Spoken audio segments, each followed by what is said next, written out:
তো নমস্কাৰ বন্ধু-বান্ধৱীসকল, নতুন ভিডিঅ' এটাৰ সৈতে পুনৰ স্বাগতম জনাইছোঁ নিয়া নীলিমৰ ইউটিউব চেনেললৈ। তো আপোনালোকে গম পাইছে, স্বাস্থ্য সেৱা সঞ্চালকালয়ৰ অধীনত টেকনিকেল পোষ্ট আৰু নন টেকনিকেল পোষ্টকে ধৰি আপোনাৰ 2027টা পদৰ বিজ্ঞাপন প্ৰকাশ কৰা হৈছে আৰু এই বিজ্ঞাপনৰ আবেদনৰ তাৰিখ ইতিমধ্যে আৰম্ভ হৈ গৈছে আৰু যিহেতু অন্তিম তাৰিখ 18 ফেব্ৰুৱাৰী 2022 গতিকে আৰু মাত্ৰ মাজত দুদিন আছে। তো ভিডিঅ'টো এইকাৰণে বনালোঁ, ৰিমাইণ্ডাৰ হিচাপে বনালোঁ। তো এই অনলাইন এপ্লাই আপোনালোকে নিজৰ মোবাইলতে কৰিব লাগিব।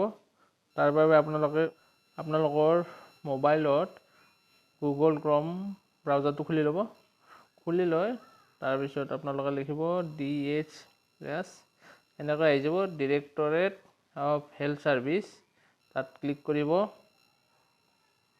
ক্লিক কৰাৰ পিছত প্ৰথম যিটো আপোনালোকে লিংক পাব Assam ষ্টেট পৰ্টেল, ইয়াতে ক্লিক কৰিব। তাৰপিছত তলফালে স্ক্ৰল কৰি আনিব আৰু ইয়াত দেখা পাব এডিশ্যনেল লিংক ফৰ এপ্লাই আৰু ছেকেণ্ডটো দেখিব অনলাইন এপ্লিকেশ্যন ফৰ্ম। ইয়াৰে যিকোনো এটাত ক্লিক কৰি দিব। মই ধৰক ছেকেণ্ডটো কৰিছোঁ। তাৰপিছত আপোনালোকে দেখিব online application form for the post of grade 3 আৰু গ্ৰেড 4। ইয়াতে আপোনালোক নটিচখন যদি পঢ়িব বিচাৰে ইয়াতে ক্লিক কৰি পঢ়িব পাৰিব। মই আৰু এই ভিডিঅ'টোৰ ডিছক্ৰিপশ্যনত নটিফিকেশ্যন দি দিম, আপোনালোকে চাই ল'ব পাৰিব ক'ত কিমান ভেকেঞ্চি আছে, কোনটো পষ্টৰ বিপৰীতে কিমান ভেকেঞ্চি আছে বা কেটেগৰী ৱাইজ ভেকেঞ্চি ভাগ কৰা আছে। তো ইয়াতে এপ্লাই কৰিবলৈ গ'লে আপোনালোকে ক্লিক হিয়াৰ টু এপ্লাইত ক্লিক কৰিব। তাৰপিছত এনেকৈ হ'ব you are being redirect an external website. তাৰপিছত অ'কে কৰি এপ্লাই কৰোঁতে এটা ক্ষেত্ৰত সাৱধান হ'ব, আপোনালোকে যাতে নেটৱৰ্ক পোৱা জেগাত যায়, অন্যথা আপোনাৰ বাৰে বাৰে পেজটো লোড ল'বলগীয়া হ'ব পাৰে। তাৰপিছত আপোনালোকে এনেকৈ দেখিব ডিছপ্লেত আপোনালোকে এনেকৈ দেখিব government of Assam company application form for filling up post under directorate of medical education Assam, directorate of health services family welfare Assam, directorate of Ayush Assam। মানে এই তিনিটা ডিৰেক্টৰেটৰে গোটেই পোষ্টবিলাক এখন আপোনাৰ ফৰ্মতে গোটেইবোৰ এপ্লাই কৰিব পাৰিব। বা আপোনালোকে যদি বিচাৰে অকল এটা ডিৰেক্টৰ আণ্ডাৰৰ পষ্টত এপ্লাই কৰিম তেতিয়াহ'লে এটাতে কৰিব পাৰিব, তিনিটাত বিচাৰিলে তিনিটা কৰিব পাৰিব। তাৰপিছত আপোনালোকে দেখা পাব তলফালে নিউ ৰেজিষ্ট্ৰেশ্যন, যদি যিসকলে তাৰমানে এতিয়ালৈ আবেদন কৰা নাই তেওঁলোকে ইয়াতে ক্লিক কৰিব লাগিব আৰু যিসকলে অলৰেডি এপ্লাই কৰিছে প্ৰিণ্ট আউটটো লোৱা নাই তেওঁলোকে ইয়াতে আহিব only for already register candidates, তাত ক্লিক কৰিব। আৰু হেল্পলাইন নাম্বাৰ ইয়াত দিয়া আছে, ৰাতিপুৱা 10টা বজাৰ গধূলি 6টা বজাৰ ভিতৰত, মানে Sunday to Saturday all working ডেজত কল কৰিব পাৰিব কিবা অসুবিধা থাকিলে। আমি এতিয়া যিসকলে এতিয়ালৈকে এপ্লাই নকৰে তেওঁলোকৰ কাৰণে আমি কি কৰিব লাগিব, নিউ ৰেজিষ্ট্ৰেশ্যনত ক্লিক কৰিব। এনেকৈ ক্লিক কৰাৰ লগে লগে আপোনাৰ ইয়াতে গাইডলাইন দেখা পাব, ইনষ্ট্ৰাকশ্যন মেনুৱেল। ইয়াতে আপোনাৰ কি লিখা আছে যে এটা ভেলিড ইমেইল ID লাগিব আৰু ফৰ্মখন ছাবমিট কৰাৰ আগতে চেঞ্জ কৰি থাকিব পাৰিব ডাটাবোৰ, কিন্তু একবাৰ ফাইনেল ছাবমিট হোৱাৰ পিছত নোৱাৰিব। তাৰপিছত আপোনালোক ফটো এটা ৰেডি কৰি ৰাখিব স্কেন কৰি, আৰু ফটোটোৰ চাইজ মেক্সিমাম 50 KBৰ ভিতৰত হ'ব লাগিব। আৰু ঠিক তেনেদৰে ফুল ছিগনেচাৰ বা আপোনালোকৰ ছিগনেচাৰ এটা ৰেডি কৰি ৰাখিব স্কেন কৰি, ছিগনেচাৰৰ ফটো। আৰু আপোনালোকৰ এইটোৰ চাইজ 30 KBৰ ভিতৰত হ'ব লাগিব। লগতে যিটো ইয়াতে পাছৱাৰ্ড ক্ৰিয়েট কৰিব দিব সেই পাছৱাৰ্ডটো ভৱিষ্যতে যিহেতু লগা হ'ব এডমিট ডাউনলোড বা এনেকুৱা ৰিজাল্ট হোৱাৰ নামত, তো আপোনালোকে সেই পাছৱাৰ্ডটো মনত ৰাখিব। তাৰপিছত কি কৰিব, এনেকৈ এই পেজখনৰ নেক্সট মাৰি দিব। নেক্সট মাৰি দিয়াৰ লগে লগে আপোনাৰ আহি যাব যিখন ফৰ্ম অনলাইন ফৰ্ম এখন আহি যাব। ইয়াতে প্ৰথম ঘৰত আপোনালোকে দেখা পাব full name of the candidate. এইটো ফুল নেমটো লিখিব লাগিব কেণ্ডিডেটজনৰ যিয়ে মানে পৰীক্ষা দিব। মাৰ্কশ্বিটত তেওঁলোকৰ চাৰ্টিফিকেট বা মাৰ্কশ্বিটত যেনেকৈ থাকে সেনেকৈ লিখিব লাগিব। Candidates father's name, husband names দুটা লিখিব ইয়াতে, মানে যদি মেৰিড উমেন আছে তেওঁলোকে ফাদাৰ্ছ নেম অব্লিক দি হাজবেণ্ডৰ নামো লিখিব, দুটা লিখিব। তাৰপিছত কেণ্ডিডেটৰ মাদাৰ্ছ নেম লিখিব, ডেট অফ বাৰ্থ ইয়াত DDMMYYY ফৰ্মেটত আছে, জেণ্ডাৰ লিখিব মেল ফিমেল ট্ৰেন্সজেণ্ডাৰ যি হয় আৰু এড্ৰেছ ফৰ কাৰেছপণ্ডেঞ্চৰ ইয়াতে এড্ৰেছ লাইন নাম্বাৰ 1ত লিখিব ভিলেজ লিখিব বা ৱাৰ্ড লিখিব, চহৰবিলাক ৱাৰ্ড লিখিব। এড্ৰেছ লাইন নাম্বাৰ 2 ইয়াতে আপোনালোকে পোষ্ট অফিচ লিখিব পাৰে, আপোনাৰ যি পোষ্ট অফিচ আছে। এড্ৰেছ লাইন নাম্বাৰ 3 আপোনালোকে পুলিচ ষ্টেচন লিখিব পাৰে। তাৰপিছত চিটি আপুনি চিটিৰ জেগাত চিটি লিখিব যি হয়। ডিষ্ট্ৰিক্ট ইয়াতে চিলেক্ট কৰিব, স্ক্ৰল কৰি চাব পাৰিব কোন ডিষ্ট্ৰিক্টত আপোনালোকে মানে বিলং কৰে। এনেকৈ যদি বৰপেটা হয় বৰপেটা কৰিব। তাৰপিছত ইয়াতে পিনক'ড লিখিব, আপোনাৰ নিকটৱৰ্তী যিটো পোষ্ট অফিচ সেইটো পিনক'ড।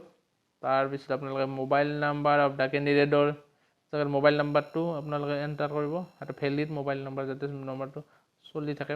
তাৰপিছত চেণ্ড OTP ক্লিক কৰিব আৰু তাৰপিছত মোবাইলত এটা OTP যাব, এই OTPটো ইয়াতে এণ্টাৰ কৰি ভেৰিফাই কৰিব। তাৰপিছত যদি আপোনাৰ কোডটো পোৱাত শুদ্ধ হয় তেতিয়াহ'লে মোবাইল নাম্বাৰ ভেলিডেশ্যন ছাকচেছফুল দেখাব। লগতে কি কৰিব, আল্টাৰনেটিভ কণ্টেক্ট নাম্বাৰ এটা দিব ঘৰৰ কাৰোবাৰ, বা আপোনালোকৰ যদি 2খন চিম আছে সেইখনৰ নাম্বাৰটো দিব, ভৱিষ্যতে লগা হ'ব পাৰে। তাৰপিছত যিটো ভেলিড ইমেইল লাগিব বুলি কৈছিলোঁ সেই ইমেইলটো ইয়াতে লিখিব, email address of the candidates ইয়াতে লিখিব। কাৰণ কেতিয়াবা পাছৱৰ্ড পাহৰিলে সেই ইমেইলটোত গুচি যাব আপোনাৰ পাছৱৰ্ডটো, তেতিয়া ৰিছেট কৰিব সহজ হ'ব। নেশ্যনেলিটিৰ পৰা ইণ্ডিয়ান হ'ব। তাৰপিছত আছে ফিজিকেল আইডেণ্টিফিকেশ্যন মাৰ্কছ, ইয়াতে আপোনালোকক চিনি পোৱাৰ মানে কিবা চিন থাকে ন, আইডেণ্টিফিকেশ্যন মাৰ্ক, ধৰক কাৰোবাৰ তিল থাকিব পাৰে সেনেকৈ লিখিব, বা কাৰোবাৰ হোৱাইট স্পট বা ব্লেক স্পট থাকিব পাৰে, বা কাট মাৰ্ক থাকিব পাৰে, সেই লিখিব ইয়াতে দুটা। Category of the candidate category লিখিব, যদি জেনেৰেল, SC হয় যদি SC, ST হয় যদি ST, হিলছ হয় যদি হিল তাতে ক্লিক কৰিব, OBC হয় যদি OBC। আৰু কি কৰিব, আপোনালোকৰ জেনেৰেল ক্লিক কৰাৰ লগে লগে EWS বা মানে ইকনমিক উইকাৰ ছেকশ্যন এনেকুৱা অপশ্যন আহিব পাৰে। সেইমতে যদি আপোনালোকৰ চাৰ্টিফিকেট থাকে EWSত ক্লিক কৰিব, আৰু যদি নাহে নোট ক্লিক কৰিব।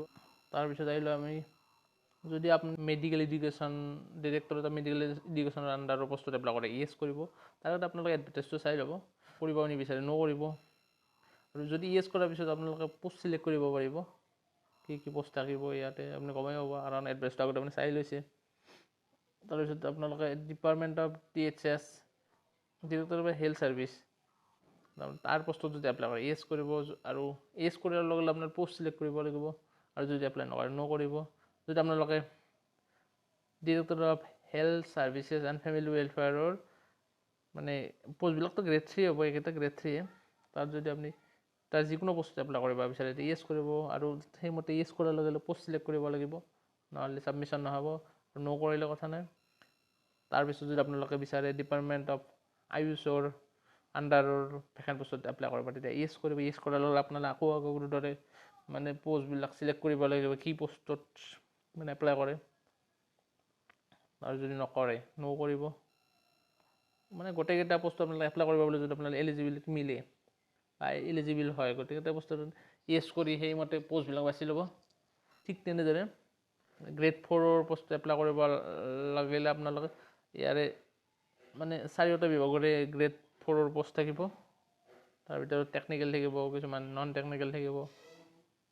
এডুকেশ্যনেল কোৱালিফিকেশ্যনৰ ক্ষেত্ৰত বৰ্তমান ইয়াতে একো অপশ্যন অহা নাই, কিন্তু ওপৰৰ ডাটাবোৰ যদি ভৰোৱা যায় নামকে আদি কৰি, তেতিয়া এইটো খোলা হ'ব, আৰু তাত আপোনালোকে মেট্ৰিকৰ পৰা আদি কৰি হায়েষ্ট ডিগ্ৰীলৈ গোটেই ডিটেইলছ ভৰাব লাগিব, মানে কিমান নম্বৰ আপোনালোকে অবটেইন কৰিছিল, টোটেল কিমানৰ ভিতৰত পাৰ্চেণ্টেজ, ক'ত ষ্টাডি কৰিছিল, গোটেই ভৰাব লাগিব। সেইখিনি ভৰোৱাৰ পিছত ইয়াত নেক্সট পাব আপলোড ফটোগ্ৰাফ ছিগনেচাৰ। ইয়াতে ইতিমধ্যে স্কেন কৰি থোৱা 50 KB চাইজৰ ভিতৰৰ ফটোটো ইয়াতে আপলোড কৰিব। নেক্সট ফটোটো আপলোড কৰাৰ লগে লগে আহি যাব ইয়াতে। নেক্সট আপোনালোকে ছিগনেচাৰ যিটো স্কেন কৰি থোৱা আহিছিল অলপ আগতে, যিহেতু ক'লোৱে মই, সেইটো ইয়াতে আপলোড কৰিব, আৰু আপলোড কৰাৰ লগে লগে আহিয়ে যাব।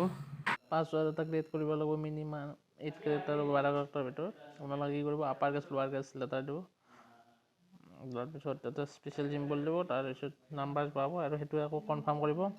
কনফাৰ্ম কৰি ডিক্লাৰেশ্যন অফ দ্য কেণ্ডিডেট ইয়াতে আপুনি এইখিনি পঢ়ি লৈ ইয়াতে ক্লিক কৰিব, এনেকৈ আহি যাব ব্লু কালাৰ। তাৰপিছত ইয়াতে কৰিব, তাৰপিছত ফাইনেল ছাবমিটত ক্লিক কৰিব। ফাইনেল ছাবমিট কৰাৰ আৰু একবাৰ পঢ়ি ল'ব। তাৰপিছত আপোনাৰ এপ্লাই কৰি বাৰু মোবাইলৰ মেছেজ যাব, আৰু সেই বস্তুটো আপোনালোকে কি কৰিব, আপোনাৰ বেক কৰি